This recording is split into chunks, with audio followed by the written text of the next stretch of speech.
Bonjour à toutes et à tous et bienvenue pour cette troisième émission télé des Pincettes de l'info. En ce jour d'anniversaire de la guerre en Ukraine, il est temps de faire un bilan de cette guerre.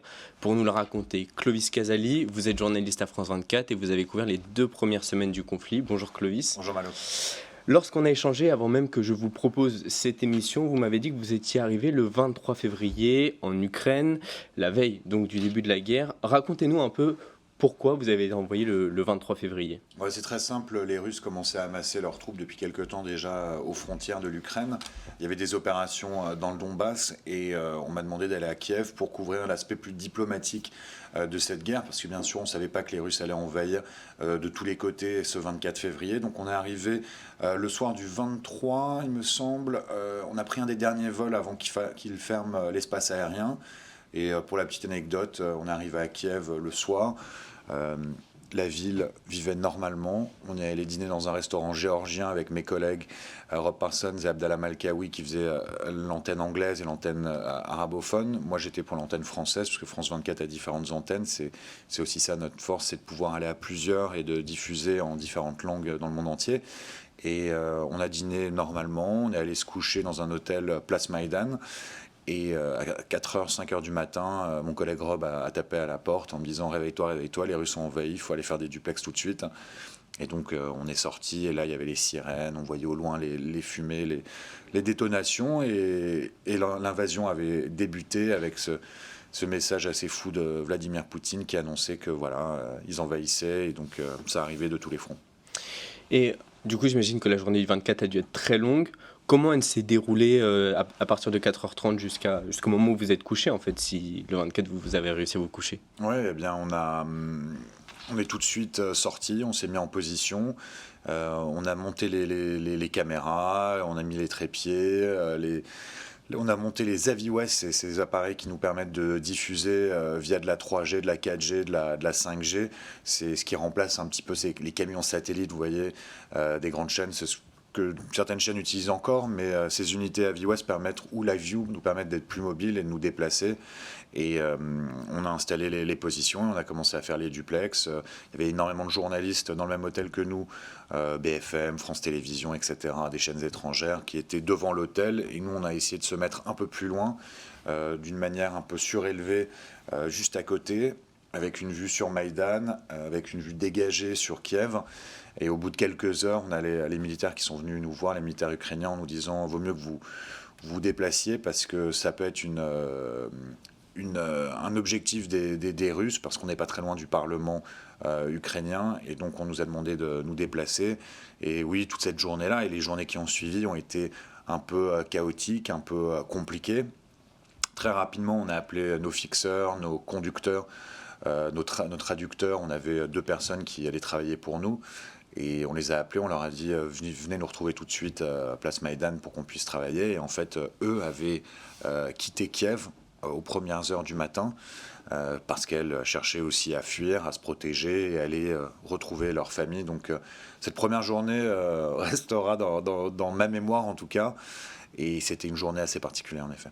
J'avais vu une émission où il disait qu'il y avait au bout d'un moment peu de fixeurs, il n'y avait plus de fixeurs ukrainiens. Vous avez pu bénéficier donc directement de fixeurs en Ukraine et à Kiev, pour toutes les rédactions également? Pour la fixeuse qu'on avait trouvée, ça a été compliqué parce qu'elle avait quitté les lieux. Donc elle nous a donné le numéro d'un fixeur qui était le fixeur d'un grand journal américain. En nous disant il est dans cet hôtel-là avec d'autres journalistes, vaut mieux que vous vous déplaciez, parce que ce qu'il faut savoir, c'est que l'hôtel où on était a dû fermer ses portes rapidement aussi. Et le premier jour, on nous dit il va falloir quitter l'hôtel tout de suite parce que il n'y a plus de staff. Les femmes de ménage, les cuisiniers, eux aussi voulaient quitter Kiev parce que personne ne savait exactement à quel moment les Russes allaient entrer dans Kiev. C'était vraiment ça la crainte, parce que vous imaginez l'armée russe avec toute sa puissance, tous ses hommes, sa puissance militaire. Beaucoup de gens pensaient que ça allait être une guerre éclair et que les Russes allaient entrer dans Kiev très rapidement. Donc les Ukrainiens, ceux qui prenaient pas les armes, les civils quittaient la ville. Donc finalement, cette fixeuse nous a dit qu'elle avait un ami qui n'était pas la capitale ukrainienne. Donc on pouvait aller dans l'hôtel où il se trouvait et qu'il n'allait pas travailler pour nous, mais que si on avait un problème, si on avait des questions, il pourrait nous aider. Mais donc on a concrètement travaillé sans fixeuse très rapidement. On rappelle que les fixeurs, c'est ceux qui vous aident sur le terrain, qui vous disent où aller, qui vous conseillent également sur les lieux qui peuvent être à risque, etc. Euh, En tant que journaliste, sur les premiers jours de guerre, comment ça se passe? On imagine que on dort peu, qu'on a beaucoup de papiers à faire, et dans les rédactions, surtout internationales, ça s'excite dans tous les sens. Ouais, absolument. La rédaction à Paris veut autant de duplex que possible, ou en tout cas de manière régulière pour qu'on raconte un peu ce qui se passe, parce qu'il y avait beaucoup de choses à raconter, parce qu'on voyait au loin les détonations, les explosions, on avait des informations sur les mouvements des troupes. Après, on est allé parler avec des gens aussi à Kiev, dans les rues, pour comprendre un petit peu.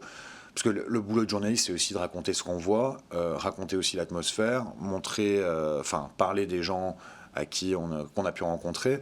Et donc, c'était intéressant aussi de savoir ce que pensaient les Ukrainiens de cette opération, comment ils réagissaient, comment ils fuyaient. On est aussi allé très rapidement dans les stations d'essence où on a vu des queues interminables de voitures, parce que les gens essayaient de s'approvisionner.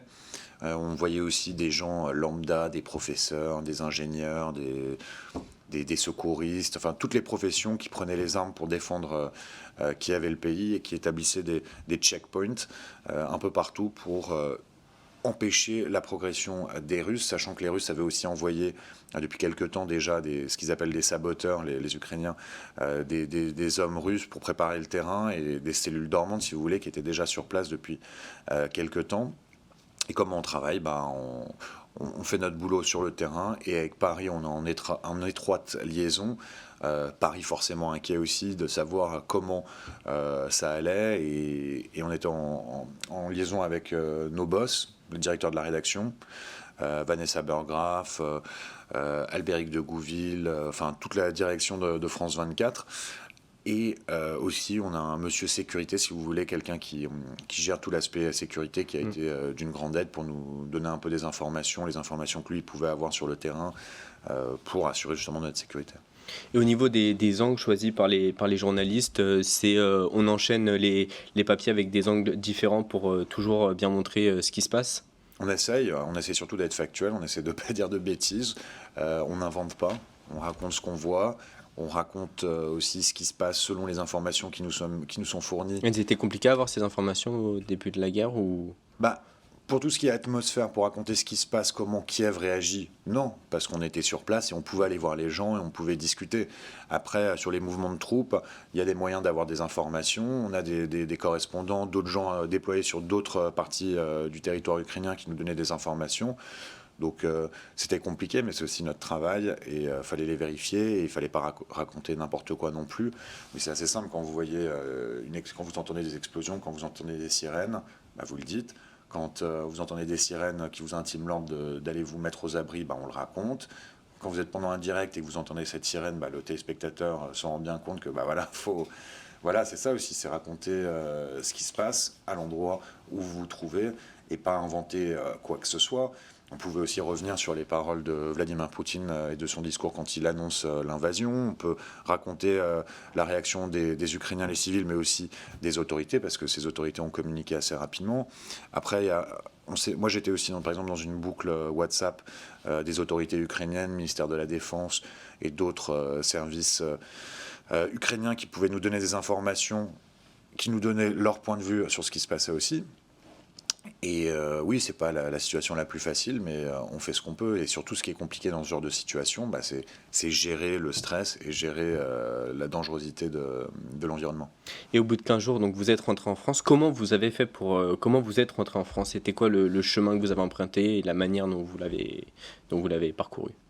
Ça a été assez compliqué. Il faut savoir que pendant l'intégralité de cette mission, on dormait quand même dans des caves, au sous-sol d'hôtels. Parce que c'était trop compliqué, trop dangereux de dormir dans nos chambres, parce qu'avec les déflagrations, si on était trop près de vitres par exemple, il y avait un risque pendant la nuit quand on dormait que les vitres explosent et puissent nous blesser. Donc comme beaucoup de gens, comme beaucoup d'Ukrainiens aussi, on dormait dans des caves.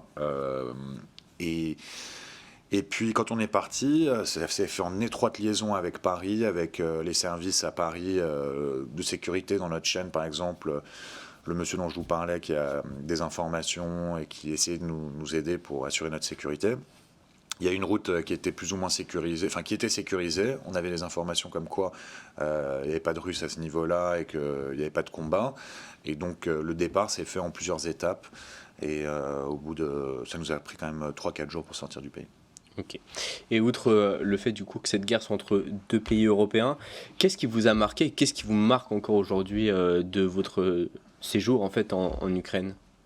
Bah, c'est vrai que c'est rare d'avoir un conflit d'une telle ampleur aux portes de l'Europe, aussi proche que nous, aussi proche de nous, parce que quand on y pense, Kiev, c'est, je sais plus, à 3-4 heures d'avion, c'est vraiment pas très très loin du tout. Et oui, c'est tout simplement le côté insensé d'une guerre qui a lieu entre deux pays frères aussi, parce que l'Ukraine et la Russie, c'est des pays frères, ce sont des pays frères, et c'est dommage de voir qu'on a un pays avec la puissance de la Russie qui envahit l'Ukraine, qui respecte aucunement l'intégrité territoriale de ce pays. Parce que là, on ne parle pas de la Crimée ou voire du Donbass, on parle de tout le pays. Il y avait une véritable envie de prendre Kiev. Et de voir qu'un an plus tard, les combats font toujours rage, que ça ne s'arrête pas, qu'il y a des dizaines et des dizaines de milliers de morts, des villes complètement éventrées, détruites, rasées, quasiment. Et, et on voit bien sûr que ces guerres, eh ben, ça touche tout le monde. On voit que cette guerre, elle a touché les Européens, qu'elle a un impact direct sur la sécurité des Européens, mais aussi la sécurité énergétique, et même pour l'Afrique et d'autres zones du monde sur la sécurité alimentaire. Donc c'est dramatique comme guerre, et on aimerait tous que ça s'arrête, bien sûr. Et vous pensiez qu'un an après, il y aurait toujours, enfin que la guerre durait un an quand quand elle a commencé? Alors après, moi, je ne suis pas un spécialiste de la Russie non plus, mais personnellement, je pensais qu'il y aurait un terrain d'entente au bout de quelques semaines, quelques mois. C'était peut-être naïf, il y avait beaucoup d'autres gens qui disaient que c'était une guerre qui était vouée à durer longtemps. Maintenant, on le voit que ça va durer quand même pas mal de temps. Mais il faut savoir qu'au début, quand on était à Kiev les 2 premières semaines, on pensait que les Russes avaient des chances de prendre la ville. Ils étaient vraiment pas loin, ils étaient même, je sais plus au bout de combien de jours, mais assez rapidement, je dirais 2-3 jours, vous aviez des combats de rue, mais vraiment en banlieue de Kiev. Et je me rappelle d'avoir regardé où se trouvaient les quartiers où comment s'appelait, où se trouvaient ces quartiers où les combats faisaient rage en lisière de Kiev. Et je me rappelle d'avoir regardé la distance, et c'était l'équivalent de la distance entre Notre-Dame et Porte de Clignancourt. Donc vous imaginez, c'était pas une distance très, très, très éloignée d'où on se trouvait. Donc on se disait, les Russes sont quand même là. Et c'est assez incroyable de penser qu'ils n'ont pas réussi à arriver à Kiev en masse. Et c'est une sacrée déroute pour eux, vu leur puissance militaire. C'est un sacré échec. Et il semblerait que les généraux et ceux qui avaient conseillé Poutine au moment de l'invasion lui avaient dit que ça serait une guerre éclair, qui n'a pas eu lieu. Et la violence de cette guerre, elle se trouve à quel niveau? Au niveau des familles déchirées que vous avez rencontrées, au niveau des bombardements qui sont incessants? Au niveau des bombardements qui sont assez récents, au niveau de l'impact sur les civils, je dois dire que moi j'étais vraiment à Kiev et ensuite on est descendu vers la Moldavie pour sortir. J'ai pas été au cœur même des combats. J'ai pas été confronté. J'ai vu des chars, j'ai vu des hommes armés, etc. Mais j'ai pas vu directement j'étais pas au plus près des combats, j'étais pas au niveau de la ligne de front, hein, contrairement à d'autres confrères. Mais oui, c'est le traumatisme pour toute une. Moi, j'ai des souvenirs je sais pas, de milliers, de centaines de milliers de personnes qui essaient de quitter le pays, des files de voitures, des gens en pleurs. Je me rappelle à la frontière moldave notamment, des hommes qui pouvaient pas quitter le territoire parce qu'ils étaient en âge de combattre, dire au revoir en pleurs à leur famille, et leur famille, femmes, enfants qui quittent le pays et qui sont complètement désemparés, qui ne savent pas quand ils vont pouvoir revoir leur père, leur frère. Et oui, c'est toujours là la même chose, c'est toujours les civils qui trinquent dans ce genre de situation. Il faut bien comprendre qu'une guerre, c'est pas juste une armée contre une autre, hein. Là, en l'occurrence, c'est une guerre d'un pays très puissant, avec une longue histoire, la Russie, qui envahit l'Ukraine, et les civils ukrainiens qui souffrent plus que jamais. Et est-ce que c'est une guerre atroce, même si on en parle un petit peu moins aujourd'hui dans les médias français qui ne traitent que d'actualités françaises et un petit peu internationales, est-ce que ça reste une guerre atroce, cette guerre entre l'Ukraine et la Russie? Déjà, je pense que toutes les guerres sont atroces. Mais cette guerre, oui, est particulièrement violente. Après, il ne faut pas oublier qu'il y a aussi une guerre en Syrie, une guerre au Yémen, il y a quelques temps, moi j'étais correspondant en Asie du Sud-Est, j'ai couvert toute la crise des Rohingyas, le génocide. Et ça, c'était dramatique. C'était l'armée birmane qui exterminait la minorité musulmane de Birmanie dans l'Arakan, à la frontière avec le Bangladesh. J'ai couvert tout ça. C'est des guerres aussi dans un sens. Et là aussi, c'était atroce. C'était un génocide à coups de machette, d'extermination, brûler des villages, etc. Mais oui, bien sûr, la guerre en Ukraine, c'est atroce. Et justement, pour aller sur ces terrains-là, est-ce qu'il y a une formation qui est nécessaire pour les terrains de guerre ? Je pense que c'est important d'avoir une formation, bien sûr. Nous, on a à France Média Monde une formation qui s'appelle Le Manoir, avec des différents volets, notamment secourisme, des formations, des ateliers différents avec des gens qui ont participé, qui ont été témoins de conflits. Et c'est important d'avoir cette formation qui a été mise en place par France Média Monde, donc France 24 aussi, et qui est ouverte à des journalistes d'autres rédactions. Vous avez beaucoup d'autres rédactions qui envoient des gens. Et oui, c'est important pour avoir un minimum de connaissances, des réflexes sur le terrain. Et après, c'est un choix ou pas de retourner sur ces zones de terrain. Moi, je ne me considère pas forcément comme un reporter de guerre du tout, mais plus comme un reporter qui va sur tous les terrains, que ce soit politique, tout ce qui est affaires internationales, parce que France 24, c'est une chaîne internationale et c'est aussi la beauté de ce média-là, de couvrir énormément de terrain que d'autres chaînes franco-françaises couvrent pas forcément. Et je vous disais, on a un réseau de correspondants très très étoffé, un réseau dense dans le monde entier. Et par exemple, quand j'étais en Asie du Sud-Est et que j'allais couvrir le génocide des Rohingyas, j'étais un des seuls journalistes français. Il n'y a pas énormément de journalistes français sur place. Et c'est aussi important pour France 24 de parler de cette actualité que d'autres chaînes n'abordent pas ou de manière plus succincte, on va dire, avec moins de place dans ces journaux d'information. J'en avais parlé dans une des chroniques que j'avais fait. Il y a seulement 10 journalistes qui sont décédés sur le terrain en Ukraine. Est-ce qu'il y avait pourtant un manque de connaissances pour certains journalistes ? Est-ce que vous avez vu des journalistes qui manquaient d'expérience sur le terrain de guerre et qui, pour le coup, auraient peut-être dû faire une formation avant de partir ? Peut-être, après il y a des situations compliquées. Moi j'ai vu qu'il y avait énormément de journalistes très jeunes, à peine sortis d'école, qui se retrouvaient sur le terrain en Ukraine. Après moi je ne vais pas juger leur choix, hein. S'ils pensaient qu'ils étaient prêts pour y aller, pourquoi pas. Après j'ai aussi rencontré des journalistes qui n'avaient par exemple pas d'argent, qui n'avaient pas de cash. Donc moi je leur ai prêté de l'argent parce qu'il me restait du cash, parce qu'il faut savoir quand vous partez sur des terrains comme ça, faut avoir de l'argent en cash pour payer les gens, pour pouvoir sortir, pour pouvoir payer des hôtels, parce que vous ne savez pas si le système bancaire va tenir, vous ne s'est pas dit que vous trouviez des distributeurs automatiques, et donc il faut partir avec des réserves, et quand j'ai croisé des gens qui voulaient rester encore 2-3 semaines sur place et qui n'avaient pas d'argent, je me suis dit mais qu'est-ce qu'ils font, comment ils vont faire? Mais après, loin de moi l'idée de juger qui que ce soit, et oui, je pense qu'il faut être prêt avec un certain nombre de connaissances, mais aussi être prêt psychologiquement à endurer ça. Et après, si les gens veulent vivre ça, qu'ils le vivent, mais il faut mieux y aller avec une certaine structure quand même. Et cette formation de journaliste de guerre, est-ce qu'elle doit se faire à l'école ou elle doit, après l'école, disons que ça serait un choix plutôt après l'école de la faire ? Après, encore une fois, moi, je ne veux pas juger les gens qui partent sur le terrain, et chacun est libre de faire ce qu'il veut, hein. Mais bon, après, je pense que ça peut servir d'en faire un petit peu à l'école, mais je ne sais pas si c'est une bonne idée d'aller sur des terrains aussi dangereux à peine sortis d'école. Je pense qu'il faut quand même avoir quelques années d'expérience, même d'un point de vue éditorial, pour savoir, parce que quand on sort d'école, on a des connaissances éditoriales, mais on n'est pas encore au top, on va dire, de ses connaissances journalistiques, comment faire un bon reportage, comment mettre en perspective les choses, comment avoir du recul. Donc c'est peut-être plus pertinent d'attendre un petit peu, je ne dis pas d'y aller quand on a 50 ans, mais d'attendre un petit peu, d'avoir un petit peu de bagage intellectuel et de vécu éditorial, et déjà avoir fait quelques manifs de gilets jaunes ou autres, avant de partir sur des terrains plus compliqués. Et Emmanuel Macron lui a attendu pour le coup le 8 février dernier pour inviter Volodymyr Zelensky à l'Elysée. Ils se sont rencontrés tous les deux. C'est quoi les grandes lignes à retenir de ce meeting entre les deux chefs d'État ?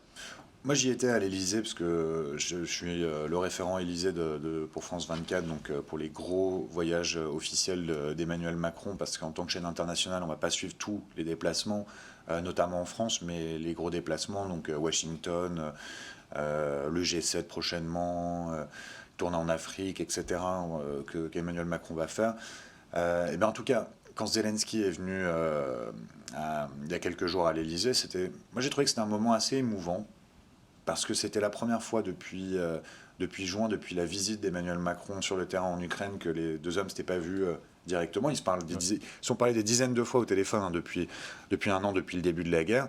Mais là, ils se sont vus en vrai, ils ont eu un moment d'échange, et c'était fort de voir aussi qu'Emmanuel Macron ne voulait pas être le seul à accueillir Zelensky et qu'il a voulu y associer Olaf Scholz, le chancelier allemand, pour vraiment montrer l'unité du couple franco-allemand, pour montrer que c'était aussi l'Europe qui recevait Volodymyr Zelensky. Et ouais, c'était émouvant, vous sentiez qu'il y avait une vraie connivence, une relation forte entre les deux hommes. Qu'est-ce qu'il faut en retenir d'un point de vue pratique? Zelensky a demandé des avions de combat et toujours plus d'armes parce qu'ils en ont besoin. Faut savoir que la Russie, elle a cette puissance militaire que l'Ukraine n'a pas. L'Ukraine a moins d'hommes aussi, des hommes qui s'épuisent, il y a eu énormément de pertes, etc. Et donc, l'Ukraine a bénéficié d'armes de l'Occident assez rapidement, mais pas les armes les plus perfectionnées. Il a fallu un petit peu de temps pour avoir les différentes armes dont ils avaient besoin. Là, ils vont recevoir les léopards, les tanks allemands, les léopards 1 dans les prochaines semaines. Il y a les canons César, etc. qui arrivent. Mais bon, l'Ukraine demande toujours plus. Il semblerait que l'Europe ne rejette aucune option. Toutes les options sont sur la table. Mais bon, on verra ce qu'ils donneront. Est-ce que cette rencontre elle fait aussi avancer la candidature de l'Ukraine pour intégrer l'Union européenne ou c'est complètement à part ? Je pense que c'est à part, mais Poutine a dit qu'un des motifs pour cette invasion aussi, c'était qu'il y avait un danger aux frontières de la Russie et que l'Ukraine ne devait pas aller dans le giron de l'OTAN, etc., et de l'Europe. Et en fait, ça a été complètement contre-productif parce que cette invasion, à quoi elle a conduit ? Un rapprochement de facto de l'Ukraine et des pays européens, la Pologne et d'autres qui se sont encore plus rapprochés de l'Ukraine. Et donc, d'un point de vue des objectifs, ça a été contre-productif pour Vladimir Poutine. Alors moi, je ne vais pas vous dire que l'Ukraine va forcément rentrer dans l'Europe parce que je ne le sais pas et je ne suis pas dans le secret des dieux non plus. Mais en tout cas, ce qui est sûr, c'est que dans les déclarations, notamment lors de cette visite de Zelensky à l'Élysée, Olaf Scholz, par exemple, a dit que l'Ukraine faisait partie de la famille européenne.